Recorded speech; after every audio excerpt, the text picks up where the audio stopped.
Steam రైస్లో దండిగా పోషకాలు, ప్రపంచవ్యాప్తంగా పెరుగుతున్న ఆదరణ.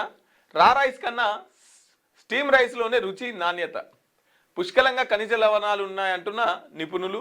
ఎగుమతుల్లోనూ టాప్. సౌత్ ఇండియాతో పాటు ఈశాన్య రాష్ట్రాల్లో ఎక్కువగా వినియోగం. పంటల సాగులో ఎన్నో మార్పులు వచ్చాయి. యంత్రాలతో కోసి అధిక తేమ శాతంతో ఉన్న ధాన్యాన్ని తక్కువ రోజుల్లో నిల్వ ఉంచి మిల్లింగ్ చేయడంతో బియ్యం నాణ్యత కోల్పోతున్నది. వడ్లు వెంటనే మిల్లింగ్ చేయడంతో అన్నం ముద్దగా అవుతున్నది. దీన్ని అధిగమించడానికే స్టీమ్ రైస్ విధానం అందుబాటులోకి వచ్చింది. సాంప్రదాయక రా రైస్ కన్నా స్టీమ్ రైస్కు ఆదరణ రోజు రోజుకు పెరుగుతున్నది. రా రైస్తో పోలిస్తే ఎక్కువ పోషకాలు, రుచి, నాణ్యత, ఖనిజ లవణాల్లో స్టీమ్ రైస్ ముందంజలో ఉందన్న నిపుణులు చెబుతున్నారు. దేశీయ మార్కెట్తో పాటు అంతర్జాతీయ ఎక్స్పోర్ట్లోనూ స్టీమ్ రైస్కు డిమాండ్ పెరిగింది.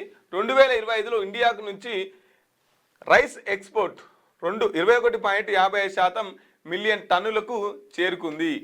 ఎక్స్పోర్ట్ అవుతుందట ఇంత శాతం. ఇక స్టీమ్ రైస్లో పార్బాయిల్డ్ రైస్, వైట్ రైస్ కన్నా పార్బాయిల్డ్ రైస్కి ఆదరణ ఎక్కువ పెరుగుతుందట.